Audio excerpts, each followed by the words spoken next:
सन 1947 में आखिर कैसा था भारत? कैसी थी भारत की अर्थव्यवस्था? कैसा था भारत का लिटरेसी रेट? भारत को आजाद हुए 73 साल बीत चुके हैं और अब तो भारत बिल्कुल बदल चुका है। लेकिन क्या आप जानते हैं कि 73 साल पहले यानी सन 1947 में हमारा देश भारत कैसा था? आज के समय में हम इस बात की कल्पना भी नहीं कर सकते कि उस समय भारत कैसा था। लेकिन आज की इस वीडियो में मैं आपको बताऊंगा कि आजादी से पहले हमारा देश किन परिस्थितियों में था, जिन्हें जानना हर भारतीय के लिए जरूरी है। आज की वीडियो आपके लिए बहुत अलग दिलचस्प होने वाली है, इसलिए वीडियो के आखिर तक बने रहिए। तो चलिए शुरू करते हैं ये वीडियो। भारत का लिटरेसी रेट। आजादी से पहले भारत का लिटरेसी रेट केवल 12% था, यानी पूरे देश के केवल 12% लोग ही पढ़ या लिख सकते थे। तब पूरे भारत में कुल मिलाकर 5000 हाई स्कूल थे, 600 कॉलेज और केवल 25 यूनिवर्सिटीज थी। 1947 का मुंबई यानी कि बॉम्बे। 1947 में हमारी माया नगरी मुंबई बॉम्बे कैसी थी? उस समय मुंबई में विक्टोरिया नाम की टुक टुक की सवारी का काफी चलन था, जिसके लिए 1 मील आने जाने के लिए 1 आना देना होता था। 1947 में मुंबई की कुल आबादी 16 लाख थी और मुंबई का इलाका केवल अंधेरी तक ही सीमित था। अंधेरी के बाहर पड़ने वाला इलाका जोगेश्वरी मुंबई के बाहर का इलाका माना जाता था। उस समय मुंबई में कुल 204 ट्रेनें चलती थीं। 1947 की भारतीय मुद्रा। सन 1947 में भारत की करेंसी रुपया ही थी, लेकिन उस समय इसका रेट अलग था। इसके लिए भी लोगों का अलग अलग मत है। कुछ लोगों का मानना है कि उस समय का 1 रुपया $1 के बराबर था, लेकिन हकीकत में उस समय का $1 का मतलब 3.13 इंडियन रुपए थे और 1 पौंड 13.33 इंडियन रुपए के बराबर था। मतलब 1 रुपया भी इतना ज्यादा होता था कि सारी जरूरतें केवल चिल्लर में भी पूरी हो जाती थी। बंटवारे के वक्त इंडिया के पास नोट छापने वाली 6 मशीनें थीं और पाकिस्तान के पास एक भी नहीं। तब पाकिस्तान ने परमिशन ली कि उन्हें भारत के नोट पर ही पाकिस्तान लिखकर काम चलाने की इजाजत दी जाए और तब पाकिस्तान ऐसा ही करता रहा। 1947 में चीजों की कीमत। 1947 में सोने की कीमत 103 रुपए प्रति तोला थी। आपकी जानकारी के लिए बता दूं कि सोने की ये कीमत विश्व युद्ध के बाद बढ़ा दी गई थी।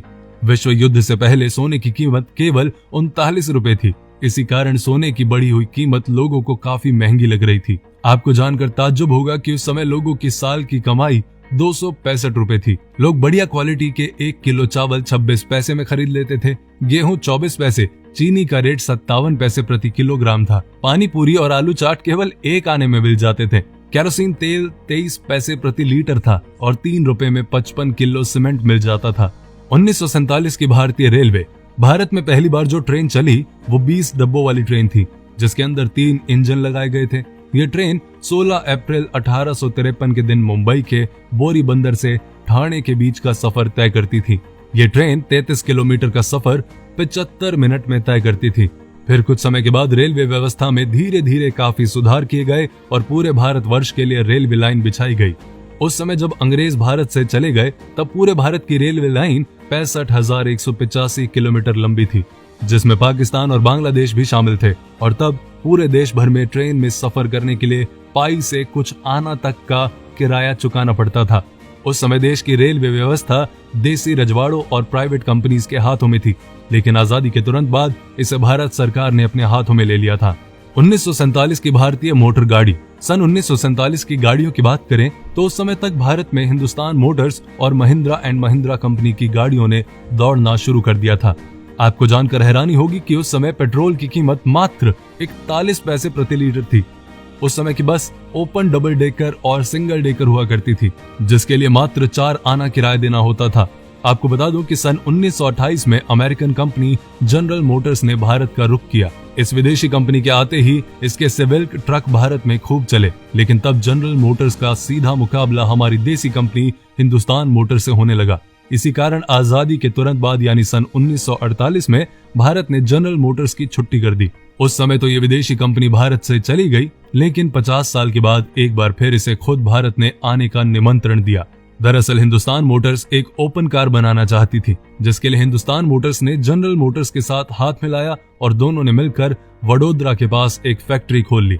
1947 का भारतीय विमान।